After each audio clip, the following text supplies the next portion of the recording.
राधे राधे दोस्तों, आज मैं आप सभी को तुलसी माता की कहानी सुनाने जा रही हूँ।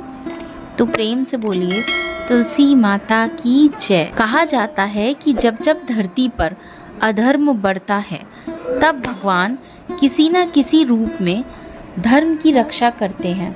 ऐसी ही एक अद्भुत कहानी है तुलसी माता की, जो सच्ची प्रेम, भक्ति और त्याग का प्रतीक है।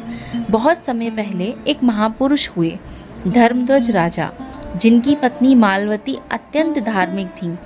उनके घर में बहुत वर्षों तक संतान नहीं हुई। उन्होंने भगवान विष्णु की कठोर तपस्या की।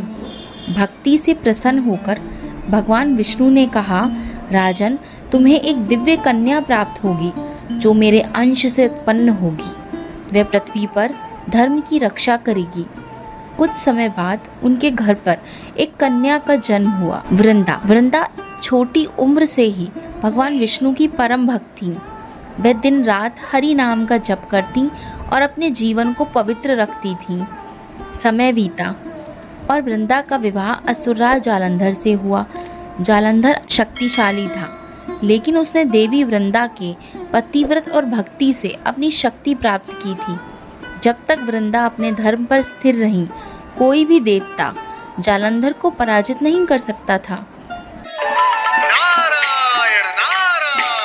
देवता जालंधर की बढ़ती शक्ति से भयभीत हो गए और भगवान विष्णु से सहायता मांगी। विष्णु जी ने धर्म की रक्षा के लिए एक योजना बनाई।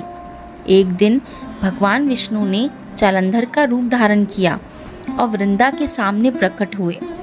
वृंदा ने उन्हें अपने पति समझकर उनका स्वागत किया, लेकिन जैसे ही उसने भगवान विष्णु का असली रूप देखा, वह समझ गई कि उसका पतिव्रत भंग हो गया है। उसने दुखी होकर भगवान से कहा, हे विष्णु, आपने मेरे पतिव्रत का अपमान किया है। मैं आपको श्राप देती हूँ कि आप पत्थर के बन जाएंगे।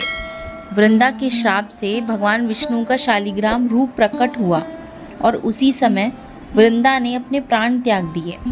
विष्णु जी को जब अपनी भूल का एहसास हुआ तो उन्होंने कहा, हे वृंदा, तुम केवल देह से मरी हो, आत्मा से नहीं। तुम अब तुलसी के रूप में संसार में पूजी जाओगी। जिस घर में तुलसी माता होंगी वहाँ मैं स्वयं निवास करूँगा। मेरी पूजा तुम्हारे बिना अधूरी रहेगी। और इसी प्रकार वृंदा देवी तुलसी माता के रूप में इस धरती पर अमर हो गई। आज भी हर घर में तुलसी का पौधा देवता समान पूजनीय है।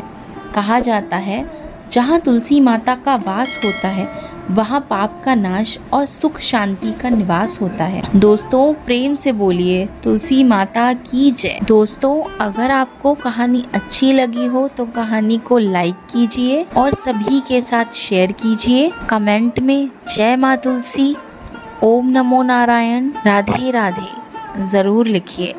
ऐसे ही और कहानियों के लिए हमारे चैनल को सब्सक्राइब कीजिए, जिससे आपको आने वाली सभी कहानियाँ मिलती रहें। धन्यवाद। राधे राधे।